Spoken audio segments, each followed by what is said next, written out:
In 48 hours, silver did something markets like this are not supposed to do. $67 an ounce on January 29th, 2026, and then it didn't drift lower over a quarter, or even over a week.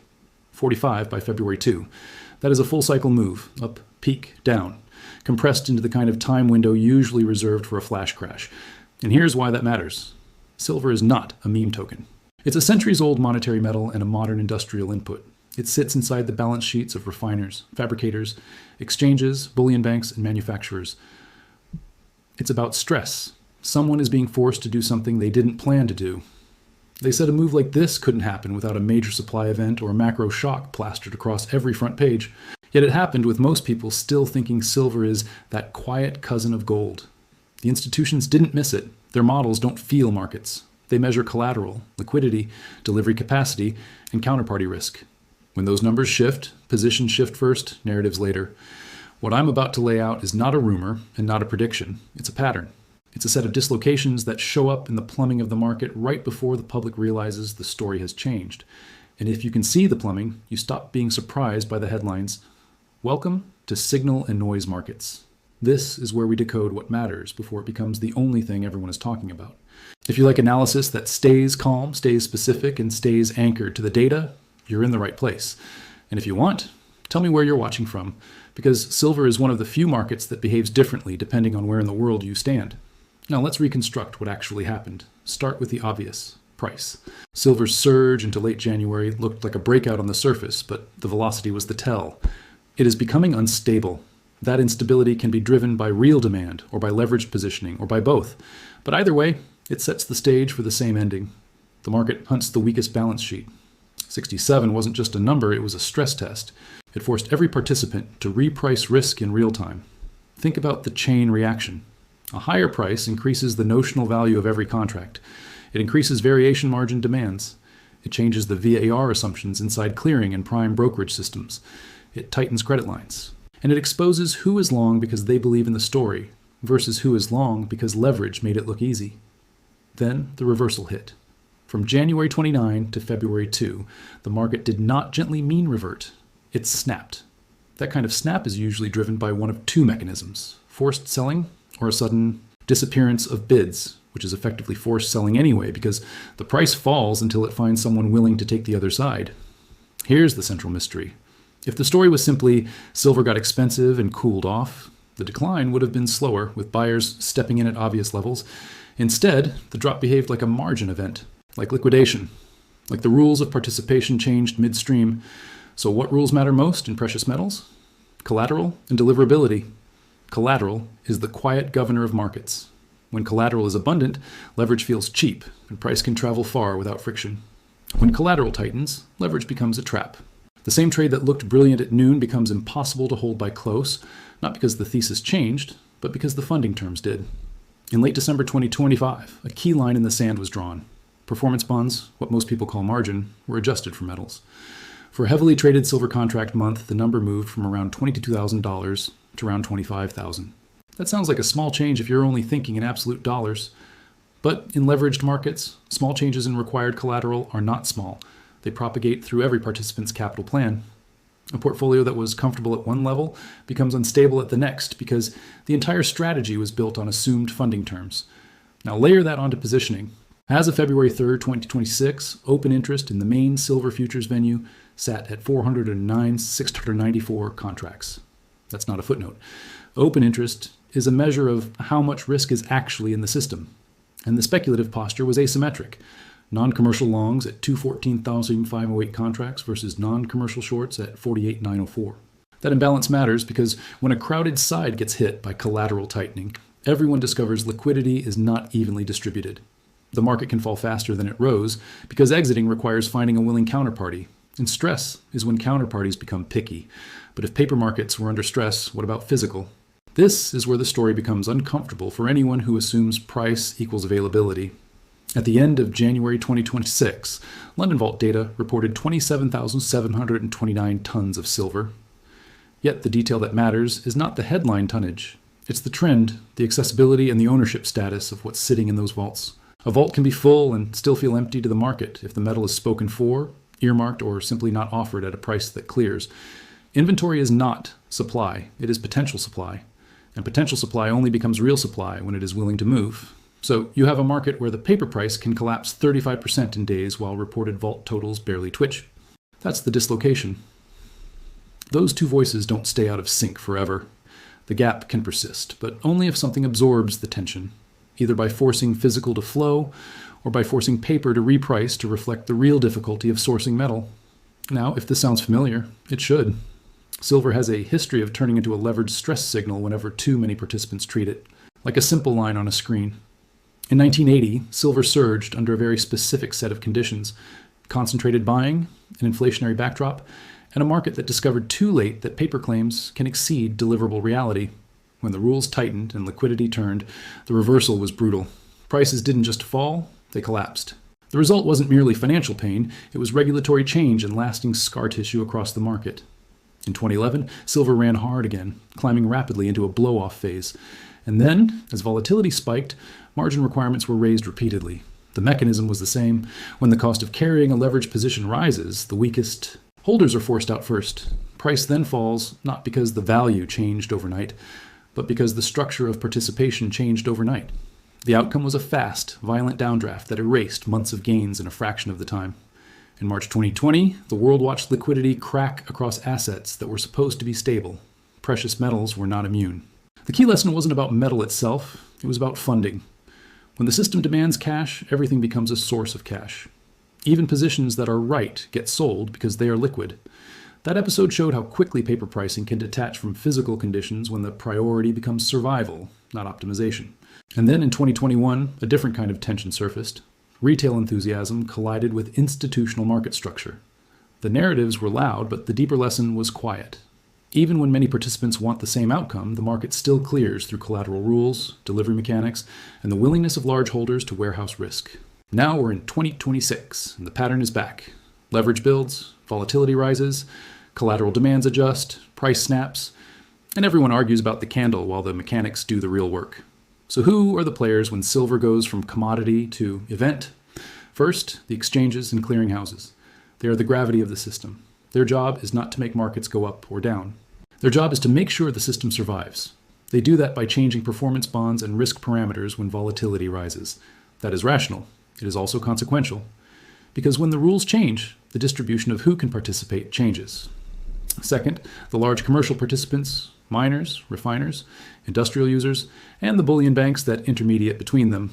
These entities operate in both worlds, the physical world of metal and the paper world of hedges. When volatility spikes, they're not just looking at price, they're looking at hedging costs, basis risk, and the stability of counterparties. Third, the funds and speculators, CTAs, macro funds, and commodity pools. They don't need a long-term thesis. They need a trade that fits their risk framework. When the framework breaks, they exit, often together, often through the same doors. Fourth, the vaulting and ETF ecosystem. Shares, bars, leases, swaps, each has its own friction. In calm times, those frictions are invisible. In stressed times, they become the story. And finally, the global flow of demand. Silver is used, not just hoarded. It moves into solar, electronics, brazing alloys, medical applications, and more. Industrial demand doesn't care about online narratives. It cares about delivery schedules, fabrication premiums, and supply chain reliability.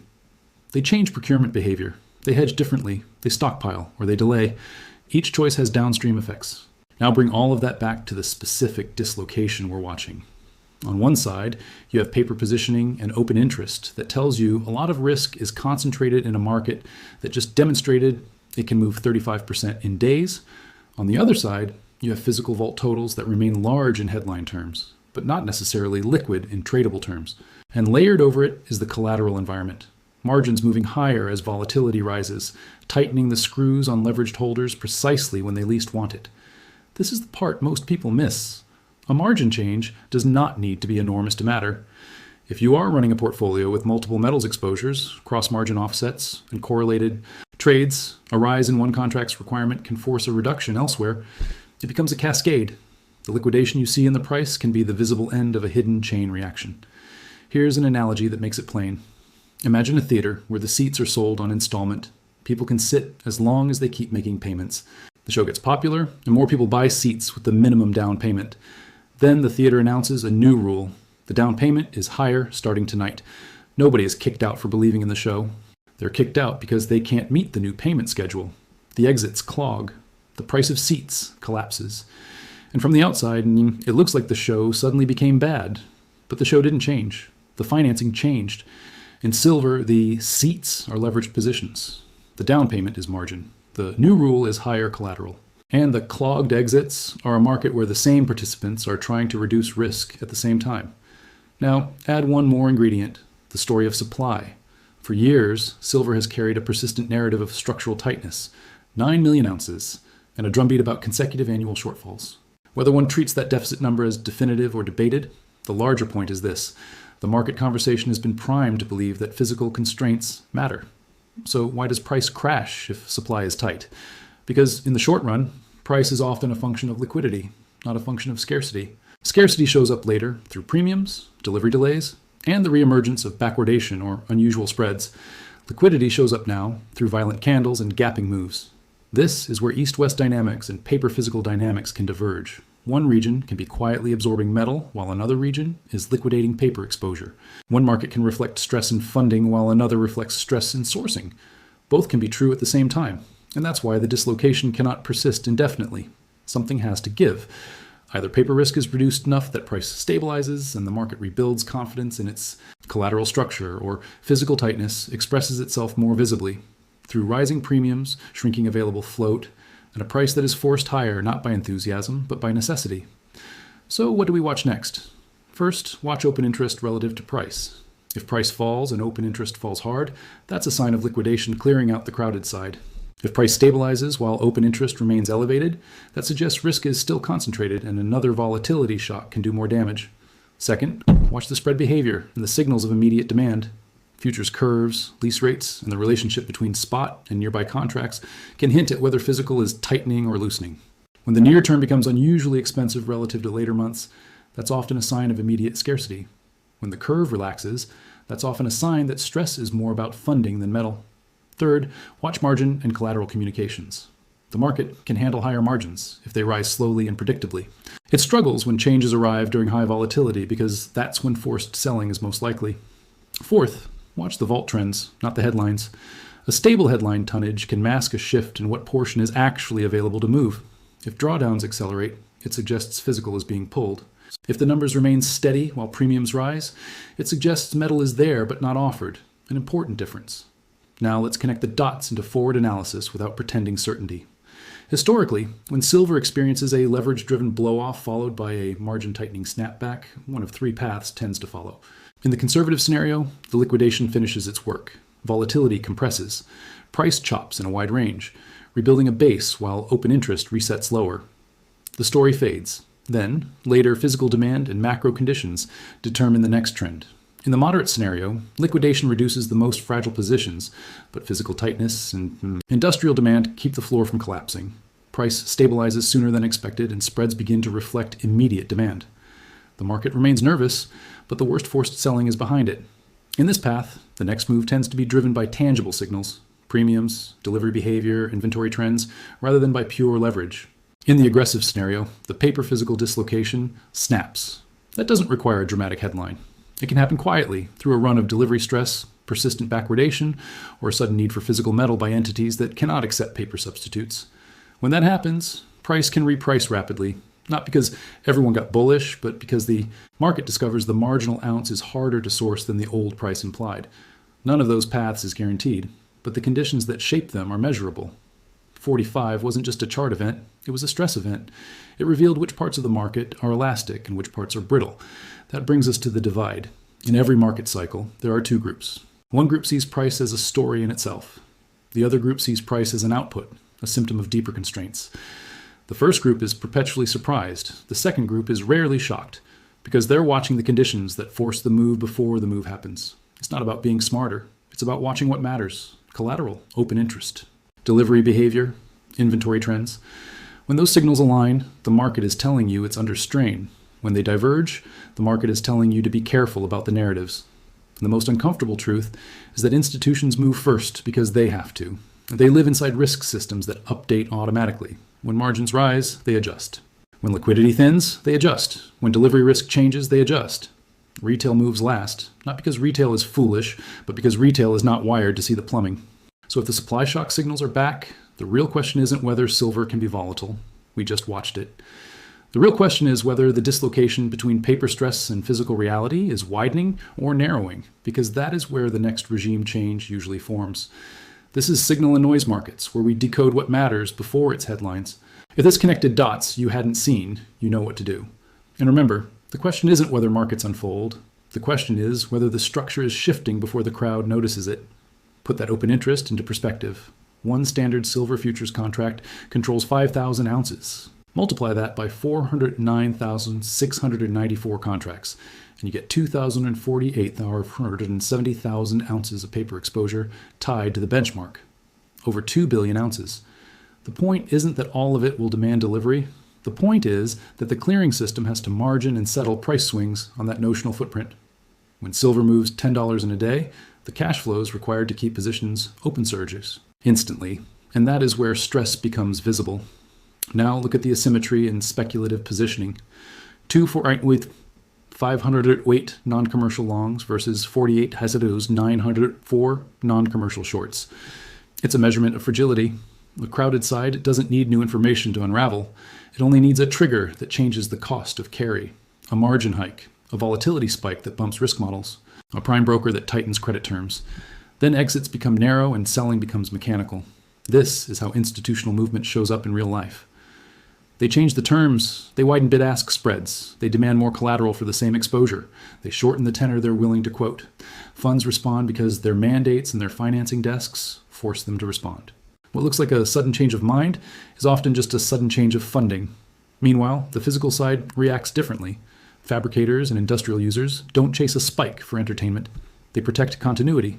If price becomes erratic, they hedge more actively, or they shift procurement timing, or they lean on inventory buffers. In the short run, that can make physical demand less price sensitive because the cost of a missed shipment can exceed the cost of paying up for metal. That's how a paper crash can coexist with stubborn physical tightness. Paper is trying to survive, while physical is trying to function. Watch the second order signal that follows episodes like this: premiums and delivery behavior. A screen price can fall while the cost to source bars, coins, or fabrication feedstock refuses to fall in lockstep. When that gap widens, it's a quiet confession that the market is clearing in two different arenas with two different constraints. And this is why the late December collateral shift matters so much, moving a key performance bond from roughly $22,000 to roughly $25,000. Effective December 29th, 2025 doesn't just affect one trader. It ripples through portfolios that were built on a certain leverage assumption. It forces some participants to post more cash and forces others to cut exposure. The cutting is rarely elegant. It is often at market during volatility when everyone else is trying to do the same thing. 45. As a verdict on silver's long-term story. Treat it as a stress test result. The market just revealed its weakest link. Liquidity can vanish fast. Collateral sensitivity is high, and headline inventory numbers are not the same thing as metal that is freely offered when it's needed. If the next weeks bring stabilization, the tell will be a calmer tape paired with a reset in open interest and fewer forced margin calls. If the next weeks bring renewed stress, the tell will be persistent physical frictions, premiums that stay elevated, delivery incentives that rise, and spreads that behave as if the near term is more valuable than the future. Either way, the era of quiet silver is over for now because the system has already shown how quickly it can swing from confidence to constraint. That swing is the message, not hype, not fear, just a market revealing where the pressure is building again right now quietly.